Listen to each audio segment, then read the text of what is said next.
দর্শক, গ্রেপ্তার ও প্রাণনাশের ভয়ে বাংলাদেশ থেকে পালিয়েছিলেন চান্ডিকা হাথুরুসিংহে।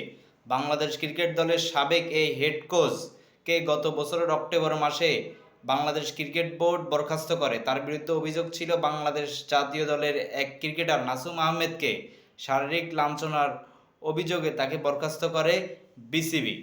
সম্প্রতি তার সাথে কি হয়েছিল সেটা নিয়ে একটি অস্ট্রেলিয়ার গণমাধ্যমে তিনি সাক্ষাৎকার দেন। সাক্ষাৎকারে বলেন, তাকে যেদিন বরখাস্ত করা হয় সেদিন সকালে বাংলাদেশ ক্রিকেট বোর্ডের সিইও নিজামুদ্দিন চৌধুরী তাকে জানান যে আপনার বাংলাদেশে থাকা ঠিক হবে না, আপনি আপনার দেশে চলে যান।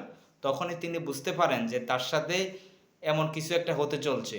তখন তিনি সেটা জেনে চলে গেলেন ব্যাংকে গিয়ে তিনি টাকা তুলতে চেয়েছিলেন এবং টিকিট ক্রয় করবেন, তিনি এটা বলেছিলেন। তখন সেখান থেকে ব্যাংকে তিনি জানতে পারেন যে তাকে বরখাস্ত করা হয়েছিল। তখন তার ভিতরে আতঙ্ক জেগে ওঠে।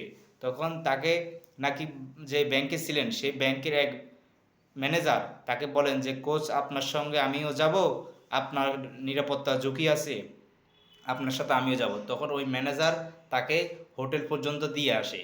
হোটেলে গিয়ে তিনি তার এক বন্ধুর সহায়তায় একটি টিকিট কিনে মধ্যরাতে একটি সিঙ্গাপুর এয়ারলাইন্সের একটি কেটে প্লেনের তিনি সেখান থেকে ঢাকা বিমানবন্দর ত্যাগ করেন। তখন বলে, যখন তিনি বিমানবন্দর ত্যাগ করেন তার ভিতরে অনেক ভয় কাজ করছিল যে তিনি যে গ্রেপ্তার আতঙ্ক ছিলেন, অর্থাৎ তাকে পুলিশ গ্রেপ্তার করতে পারে, তিনি এ ভয় ছিলেন। এবং তার সাথে কোনো নিরাপত্তা বাহিনী ছিল না, যে তাকে সবসময় যে নিরাপত্তা দেওয়া হয় সেই নিরাপত্তা বাহিনী সেদিন ছিল না।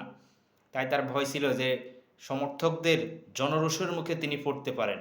এই কারণে জনরোষের মুখে পড়ার ভয় এবং পুলিশও গ্রেপ্তার করতে পারে এমন ভয় নিয়ে তিনি বাংলাদেশ ছেড়েছিলেন।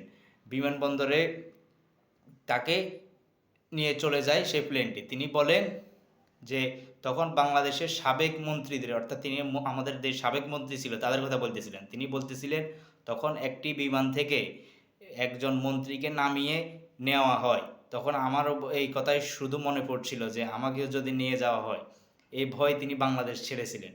তো দর্শক, এ ছিল খবরটা। যে এখন অনেকে বলতেছেন যে হাথুরুসিংহে তার নিজ দেশ যখন শ্রীলঙ্কাতে কোচ ছিলেন তখন তাকে যে বরখাস্ত করেছিল শ্রীলঙ্কান ক্রিকেট বোর্ড, তখন তিনি এর বিরুদ্ধে আন্তর্জাতিক ক্রীড়া আদালতে মামলা করেছিলেন যে তাকে বরখাস্ত করাটা শ্রীলঙ্কান ক্রিকেট বোর্ডের অপরাধ করেছে এবং যে শ্রীলঙ্কান ক্রিকেট বোর্ডের সাথে যে চুক্তির বাকি মেয়াদের যে টাকাগুলো তিনি তার টাকাগুলো চেয়েছেন, অর্থাৎ তার নিজের দেশের বিরুদ্ধে সে মামলা করেছিলেন এবং তার ওই দেশ থেকে যে চুক্তির পুরো টাকা তিনি নিয়েছিলেন। এখন অনেকে বলতেছেন যে সে যদি তার নিজের দেশের বিরুদ্ধে মামলা করতে পারে তাহলে বাংলাদেশের বিরুদ্ধে মামলা করে নাই কেন? যদি সে নাসুম আহমেদকে চর মারে নাই, সে বলেছে সে নাসুম আহমেদকে চর মারে নাই, যদি সে নাসুমকে চর না মারে তাহলে যে নিজের দেশকে আদালতে নিতে পারে তাহলে সে বাংলাদেশকে কেন নিল না? বাংলাদেশকে নিল, তার মানে সত্য ঘটনা কিছু ঘটেছে। তিনি বললেন তার এই ঘটনায় তার কোচিং ক্যারিয়ার